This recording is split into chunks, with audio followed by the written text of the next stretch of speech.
कर हाजिर हूं मैं राजीव।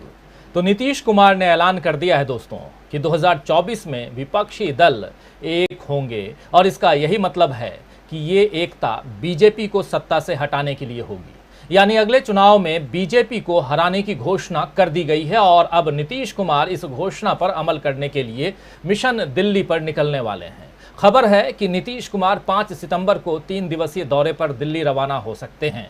इस दौरान कई बड़े नेताओं से वो मुलाकात करेंगे। साथ ही दिल्ली में विपक्ष के नेताओं को एकजुट करने पर बातचीत होगी। 8 सितंबर को एनसीपी चीफ शरद पवार से नीतीश मिलने वाले हैं और इस मुलाकात का एजेंडा भी बीजेपी के खिलाफ मोर्चा बनाना रहेगा। पिछले महीने ही नीतीश कुमार ने बीजेपी को बिहार की सत्ता से बेदखल किया था और एक महीने में ही वो ही बीजेपी को केंद्र की सत्ता से बेदखल करने की बात कर रहे हैं। तो इसके पीछे मजबूत वजहें हैं। दरअसल नीतीश कुमार बीजेपी की रग रग से वाकिफ हैं और वो जानते हैं कि विरोधी सिर उठाकर मजबूती से खड़े हों, इससे पहले ही बीजेपी उसे कुचलने की तैयारी कर लेती है। इसकी एक मिसाल अभी मणिपुर में देखने को मिली है, जहां जेडीयू के 6 में से 5 विधायक बीजेपी में शामिल हो गए। इससे पहले जब जेडीयू एनडीए का हिस्सा थी, तब भी अरुणाचल प्रदेश में 7 में से 6 विधायक बीजेपी में चले गए थे। आपको याद होगा 2019 के चुनाव में ये जीत हासिल की थी। अरुणाचल प्रदेश में जेडीयू ने 7 विधायक जीत कर आए थे, लेकिन बाद में इन 7 में से 6 विधायक जो थे वो चले गए थे बीजेपी में। अब एक बार फिर बीजेपी ने तोड़ो फोड़ो की राजनीतिक चाल चली है। हालांकि कभी नीतीश के नीचे उप मुख्यमंत्री रहे बीजेपी के सांसद सुशील कुमार मोदी का कहना है कि हमने आज तक किसी को भी न तोड़ा है, न तोड़ने में विश्वास हम करते हैं। खैर, क्या आपको यकीन हो रहा है कि सुशील मोदी की जो बात है उसमें दम है? नहीं ना, एक्चुअली होगा भी नहीं, क्योंकि बीजेपी नेता की इस बात पर कोई दूध पीता बच्चा भी यकीन नहीं करेगा। क्योंकि बीजेपी ने पिछले 8 सालों के दौरान कितनी पार्टियों में सेंधमारी की, इसका हिसाब लिखा जाए तो एक महाग्रंथ तैयार हो जाएगा। बहरहाल, सुशील कुमार मोदी ने नीतीश कुमार की पीएम उम्मीदवारी पर तंज कसते हुए कहा है कि अगर कोई पीएम के उम्मीदवार बन जाए तो उनको मुबारक, ये नरेंद्र मोदी का मुकाबला नहीं कर सकते हैं। इनकी समाज में क्रेडिबिलिटी नहीं है, इनकी समाज में क्रेडिबिलिटी नहीं है, ये कह रहे हैं सुशील कुमार मोदी। अब सवाल ये उठता है कि पिछले महीने तक क्या बीजेपी को नीतीश की इस क्रेडिबिलिटी में या इस क्रेडिबिलिटी के बारे में पता नहीं था कि वो क्रेडिबल नहीं है नीतीश कुमार? फिर उनको साथ में क्यों रखा?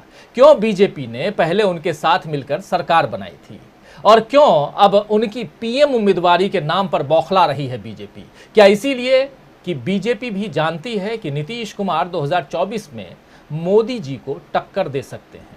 सुशील मोदी से पहले बीजेपी नेता अमित मालवीय ने भी एक ट्वीट के जरिए नीतीश कुमार पर आज तंज कसा है और उन्हें लेम डक बताया है, यानी ऐसा आदमी जो खुद असहाय है, जिसे सहायता की जरूरत है। अमित मालवीय ने ये सब मणिपुर में जेडीयू विधायकों के टूटने पर लिखा है कि कैसे जेडीयू बिहार में तीसरी सबसे बड़ी पार्टी है और बिहार में उसका जनाधार तो सिकुड़ ही रहा है, जबकि बाहर भी सिकुड़ रहा है उसका जनाधार, और फिर भी नीतीश कुमार प्रधानमंत्री पद की दावेदारी कर रहे हैं। अब सवाल यह है कि क्या बीजेपी ने लोकतंत्र से बिल्कुल किनारा कर लिया है? क्या लोकतांत्रिक व्यवस्था पर उसका कोई यकीन नहीं रह गया है? क्योंकि लोकतंत्र में कोई भी नागरिक प्रधानमंत्री बनने के ख्वाब देख सकता है। फिर नीतीश कुमार के पास तो बरसों का अनुभव और राजनीतिक योग्यता भी है। अगर वो खुद या विपक्षी मोर्चा उन्हें प्रधानमंत्री उम्मीदवार बनाता है तो इसमें बीजेपी को तकलीफ क्यों हो रही है? क्या इस पद पर बीजेपी और उसमें भी मोदी जी का एक अधिकार हो गया है? अगर ऐसा होता है तो फिर क्या हम भारत में लोकतंत्र के बचे रहने के दावे कर सकते हैं, या हम किसी भयानक रास्ते पर चल पड़े हैं जिसका हश्र पिछली सदी की जर्मनी जैसा होगा? आखिर बीजेपी ने भारत के लिए कौन सी राह चुनी है? इसी पर हम आज चर्चा करेंगे और साथ साथ ये भी जानेंगे कि जो ऐलान 2024 में बीजेपी को हराने का हुआ है, उस ऐलान के क्या मायने हैं। नीतीश कुमार जब दिल्ली की तरफ आ रहे हैं तो उसके क्या मायने हैं। लेकिन इससे पहले कल जब मणिपुर में 6 में से 5 विधायक शामिल हो गए जेडीयू के बीजेपी में, यानी बीजेपी ने जो तोड़ फोड़ करने की शुरुआत कर दी है, अब जेडीयू को भी यानी नीतीश कुमार को भी नहीं छोड़ा है। साफ जाहिर होता है कि जैसे ही आप बीजेपी के साथ जाते हैं आपके सारे पाप धुल जाते हैं, और जैसे ही आप बीजेपी से अलग होते हैं तो आप पापी हो जाते हैं। क्या ये इसी राह पर आगे की राजनीति हम देखेंगे? लेकिन उससे पहले जो कुछ मणिपुर में हुआ उसके बाद एक कड़ी प्रतिक्रिया आई है नीतीश कुमार की तरफ से। आइए सबसे पहले उसे सुनते हैं और चर्चा को आगे बढ़ाते हैं। सोच लीजिए कि क्या हो रहा है। आप मणिपुर वाले जितने हमारी पार्टी के जितने 6 एमएलए जीते और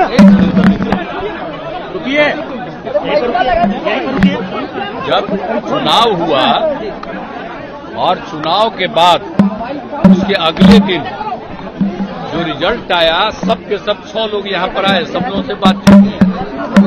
और अभी जो हम लोगों ने निर्णय किया कि हम लोग अलग होंगे एनडीए से और बिल्कुल जा रहे हैं, और इसके बारे में अपने पार्टी के सभी राज्यों में बात हो गई थी, वो सब 6 के 6 एमपी यहां पर आए, एमएलए यहां पर आए और खुशी प्रकट कर रहे थे 10 तारीख के एकदम बिल्कुल हम लोग साथ थे, मिलने आए।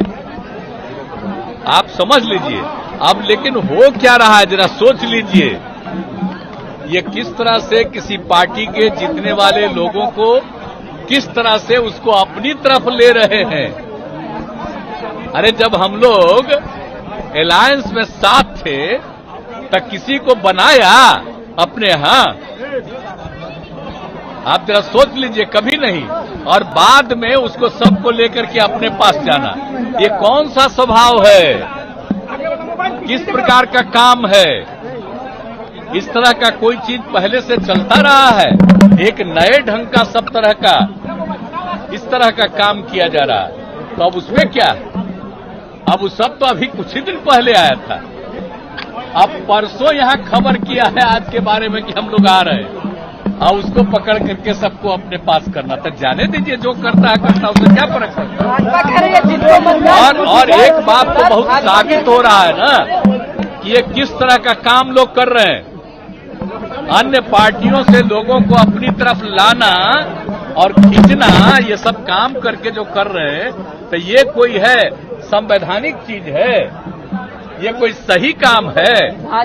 ये कोई ये आप समझ रहे हैं ना, जो दूसरे लोगों पर कहते हैं। तो आप सोच लीजिए कि किस तरह का चल रहा है। इसलिए सभी लोग, विपक्ष के लोग एकजुट होंगे तो 2024 के चुनाव में जो देश की जनता का है वो निर्णय बहुत अच्छा आ जाएगा, तब इन लोगों को पता चलेगा।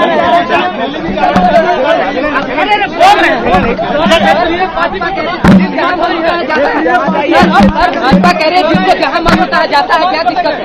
भाजपा कह रही है जिसको जहाँ इच्छा होती है वहाँ जाता है। कैसे कोई समाप्त कर देगा? इस चीज को खत्म कर देगा।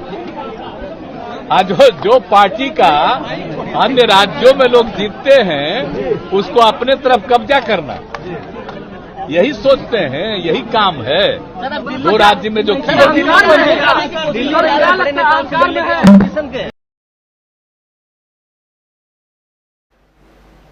तो साफ देख रहे हैं आप कि नीतीश कुमार काफ़ी तिलमिलाए हुए हैं। तिलमिलाए इसलिए क्योंकि मणिपुर के इनके 6 में से 5 विधायक कल रात शामिल हो गए बीजेपी में, और इसके बाद बीजेपी की तरफ से जो प्रतिक्रियाएं आ रही हैं वो नीतीश कुमार को तिलमिलाने के लिए काफ़ी हैं। इसलिए भी क्योंकि कह रहे हैं ये लोग, खासकर अभी आपने सुशील मोदी का आपने सुन ही लिया कि जो थोड़ी देर पहले मैं बता रहा था, और सुशील कुमार मोदी जो एक माथत होते थे, इनके साथ उप मुख्यमंत्री का पद हासिल करके और काम कर चुके हैं नीतीश कुमार के साथ में।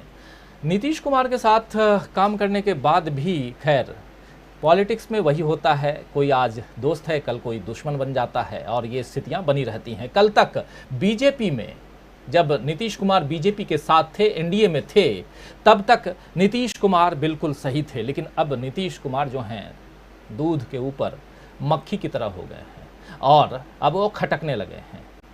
इसके कारण जो सियासत आगे बढ़ने वाली है वो क्या रूप लेगी, ये भी चर्चा का विषय है आज। आइए